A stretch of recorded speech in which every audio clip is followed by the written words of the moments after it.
हरे कृष्णा।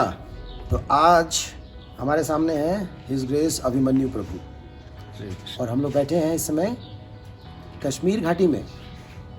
तो कश्मीर का नाम सुनते ही काफ़ी एडवेंचरस महसूस करते हैं हम लोग, है ना। लेकिन कभी भक्तों के एंगल से हमने जानने की कोशिश नहीं की। लेकिन आज अभिमन्यु प्रभु से जब मैं मिला तो मुझे लगा कि इस चैनल के माध्यम से आपको कश्मीर के बारे में कुछ बताया जाए। अभिमन्यु प्रभु, हरे कृष्ण। प्रभु जी, सबसे पहले हम आपसे ये पूछना चाहेंगे कि आप हमारे दर्शकों को बताएं अपने बारे में, समथिंग अबाउट योरसेल्फ। बेसिकली मैं तो actually born and brought up इसी कश्मीर में हूँ। Basically I am born in Srinagar. तो मैंने अपनी आई एम कश्मीरी पंडित, तो मैंने यहाँ पे एज ए मैं मैकेनिकल इंजीनियर।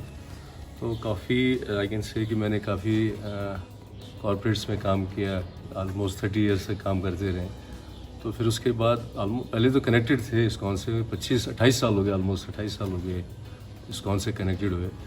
और तब से काफ़ी प्रेरणा रही इस्कॉन के लिए, इस्कॉन से जुड़ने की भी रही शुरू से ही है। और उसके बाद फिर धीरे धीरे जब जुड़ते रहे और गुरु महाराज की कृपा से, भक्तों की कृपा से फिर दीक्षा भी हुई और फिर सेवाओं का भी मौका मिला हमें कई जगह, और कई जगह भी सेवा भी की है। और फिर चूँकि मैं यहाँ पे जन्मा हूँ तो ये मेरी अपनी मातृभूमि है, तो मेरा ये उद्देश्य था कि मैं यहाँ पे ही सेवा मिल जाए तो ये ज़्यादा अच्छा है, क्योंकि यहाँ के हर कण कण से वाकिफ़ है, हर कण कण की सारी चीज़ों से परिचित है।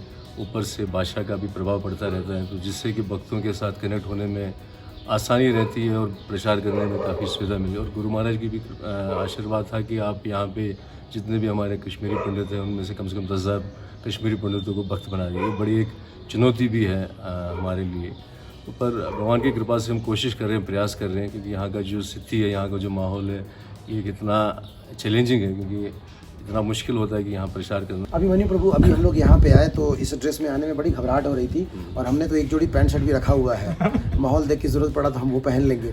आप यहाँ पे धोती कुर्ता में ही रहते हैं ऐसा मैंने सुना, और बाहर बाजार हाट से भगवान के लिए अगर कुछ खरीदना हो, कुछ लाना हो, तो क्या आप इसी ड्रेस में जाते हैं? क्या आपको कोई चुनौती का सामना नहीं करना पड़ता? यहाँ पे हमें ऐसी कोई प्रॉब्लम नहीं है, हम धोती कुर्ता में ही हमेशा रहते हैं, और कहीं पे भी जाना हो हम धोती कुर्ता तिलक लगा के जाते हैं। हमें किसी तरह की कोई प्रॉब्लम नहीं। काफ़ी लोग भी हमें सपोर्ट करते हैं, लोगों की तरफ से हमें कोई दिक्कत नहीं आती है। हम प्रचार करते रहते हैं। यहाँ पे हम रोज़ हरिनाम संकीर्तन होता है, हर गली कुचों में जाते हैं, प्रचार करने जाते हैं, और हमें काफ़ी सपोर्ट मिलता है यहाँ के लोकल लोगों से भी। तो किसी तरह भी हमें कोई प्रॉब्लम नहीं है। जैसा देखा आपने कि एक प्रकार का एक हवा बना के रखा गया है कि भाई यहाँ पे निकलना चलना और नाना प्रकार वो पास्ट था, अब ऐसा नहीं है। ऐसी स्थिति अभी इस टाइम ऐसी और कुछ नहीं है। जैसा बता रहे हैं बहुत अच्छा है, बहुत अच्छा माहौल है। हम तो ये चाहते हैं कि सभी आ जाए यहाँ पे, यहाँ प्रचार करिए, क्योंकि यहाँ हमें ज़रूरत है भक्तों की। तो भक्त यहाँ आना शुरू हो जाएंगे तो सबको प्रेरणा मिलेगी यहाँ पे आने की। तो यहाँ जितना ज़्यादा भक्त आएंगे, जितना यहाँ सेवा हो जाएगी, उतना प्रचार होगा और हरिनाम का एक तरह का प्रचार चलता है। एक चीज़ आपसे पूछना चाहूँगा, कश्मीर के बारे में बताया जाता है कि ये सनातन धर्म से जुड़ा हुआ है, हमारे भारत से जुड़ा हुआ है, हिंदुओं से जुड़ा हुआ है। क्या सच में कश्मीर सनातन धर्म से जुड़ा हुआ है, या फिर ये सिर्फ हमें ही बताया जा रहा है? कैसे ये सनातन धर्म से जुड़ा हुआ है, आप इसके बारे में बताएं, कश्मीर के बारे में। कश्मीर जो है ये कश्यप ऋषि जो रहे हैं यहाँ पे, ये उन्होंने अपने पुत्रों के लिए, उनके 100 पुत्र हैं, उन्होंने अपने पुत्रों के लिए ये इस जगह को स्थापित किया था। तो ये पूरा नीर था, जिसको झील जिसको हम कहेंगे। तो झील से इन्होंने फिर इस पूरे इस कश्मीर को तैयार किया, जो एक यहाँ पे हम इसको कहेंगे एक तप भूमि है। तो यहाँ पे साधु संत पूरे बहुत ही तपस्वी भूमि है ये।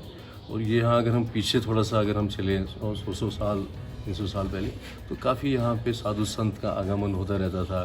तो यहाँ पे आप देखेंगे यहाँ, क्योंकि यहाँ पे शुरू से शिविज़्म का काफ़ी प्रकोप रहा है, तो साथ साथ क्योंकि भगवान शंकर तो परम वैष्णव है, देव के देव महादेव है, तो उनकी कृपा से भी यहाँ काफ़ी कृपा रहती है। तो अभिमन्यु प्रभु, आप यहाँ पे इतने समय से रह रहे हैं, तो जो वर्तमान में जो यूनियन टेरिटरी बन चुका है अभी, तो वर्तमान में जो राज्य सरकार है या जो केंद्र सरकार है, तो क्या इससे किसी प्रकार की कोई सुविधा या सुरक्षा आपको मिल रही है?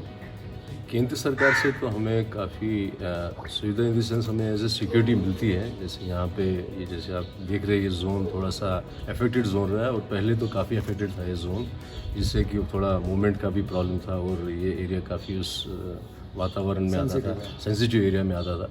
तो सरकार की तरफ से हमें सिक्योरिटी मिलती है। और जैसे हम कोई कार्यक्रम करते जैसे रामनवमी का हम हर साल यहाँ पे झांकी निकालते हैं और साथ साथ जन्माष्टमी की झांकी निकालते हैं, उसमें भी सरकार हमें काफ़ी सपोर्ट करती है, सिक्योरिटी देती है।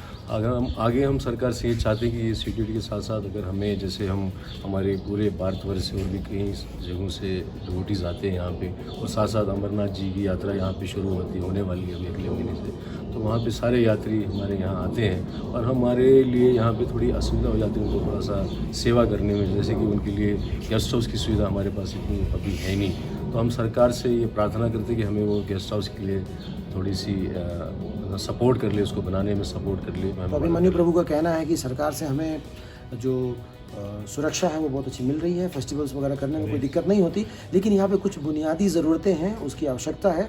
और ऐसे में प्रभु जी रिक्वेस्ट कर रहे हैं कि अगर हमारे चैनल के माध्यम से सरकार तक ये आवाज़ पहुँचे तो हमारी मदद करें। तो अभिमन्यु प्रभु, हमारे काठेश्वर महादेव के बारे में आप बता रहे थे कि इनकी कृपा से यहाँ पे भक्त लोग भजन भक्ति कर रहे हैं, तो इनके बारे में कोई एक घटना आप सुना रहे थे, उसके बारे में बताना चाहेंगे दर्शकों को? ये घटना अर्ली 90s की हुई थी जब, हाँ, कि जब यहाँ पे काफ़ी यहाँ पे हालात काफ़ी बिगड़ चुके थे, तो यहाँ पे तो मंदिर तो काफ़ी ध्वस्त करे गए, मंदिरों पे काफ़ी अटैक्स किए गए, इसमें काठलेश्वर महादेव भी उसमें उस मंदिर में आया था।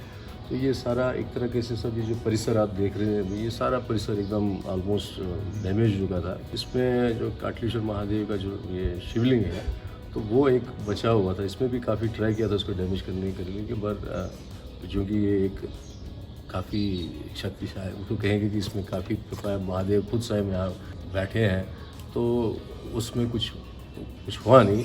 और आगे उसमें फिर ये डैमेज जो जिसने ये डैमेज किया वो फिर मतलब उसकी फिर दुर्गति हो गई, कि हम कहें ये सारी शिव महादेव की ऐसी कृपा है यहाँ पे। और उसके बाद फिर यहाँ पे ऐसी प्रेरणा आई भक्तों में जो डटे रहे यहाँ पे। जैसे मैंने बताया यहाँ पे हमारे जो शिक्षा गुरु थे वो यहाँ डटे रहे, उन्होंने यहाँ पे इसका यहाँ से खेलिए नहीं इस स्थान से, वो तप करते रहे और भी भक्त लोग हमारे तप करते रहे और महादेव की ही कृपा से फिर ये आगे इसको रिनोवेट किया गया दोबारा। और उसके बाद कभी हमें किसी तरह की कोई ऐसी प्रॉब्लम नहीं आई, इसको अटैक किया, कोई ऐसी दिक्कत नहीं आई। अभिमन्यु प्रभु, एक आखिरी प्रश्न है आपसे कि हमारे मंदिरों में कई जगह ऐसा देखा जाता है कि जो हमारे निवासी भक्त हैं वो अच्छे से भक्ति नहीं करते, कई बार कई प्रकार की सुविधाएं मिलती हैं, अच्छी सुविधाएं मिलती हैं, बावजूद इसके वो गंभीर नहीं हो पाते।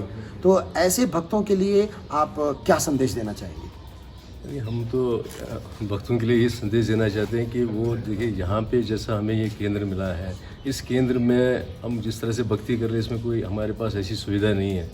आपने जैसे खुद भी देखा होगा, बहुत ही लिमिटेड सुविधाएं हैं, क्योंकि यहाँ पे भक्तों का आना जाना भी बहुत कम रहता है। तो हम बड़ी परिस्थितियों में बड़े चैलेंज के साथ यहाँ पे डटे रहते हैं और इसके साथ साथ हम अपनी भक्ति को थोड़ा मतलब डिवेट नहीं करते हैं, तो लगे रहते हैं भक्ति में। हम चाहते हैं कि जितने भी भक्त लोग जहाँ पे वे इतनी सुविधा उनके पास होती है तो वह उसका अच्छी तरह से उपयोग कर ले और भक्ति में अग्रसर रहें और आगे से एक अच्छी तरह से आगे उसको निभाएं। ये हमारी ये प्रार्थना है। तो देखा आपने, जहाँ चाह है वहाँ राह है। भक्ति करने के लिए किसी देश काल परिस्थिति की आवश्यकता नहीं, भक्ति तो एक डॉर्मेंट कॉन्शियसनेस है, एक अंदर का फॉर्म है।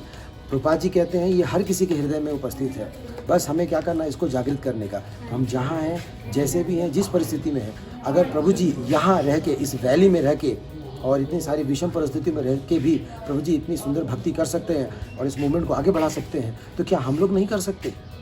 बिल्कुल कर सकते हैं। तो बहुत बहुत धन्यवाद इस ग्रेस अभिमन्यु प्रभु का, आपने अपना कीमती समय दिया, आपको बहुत बहुत धन्यवाद।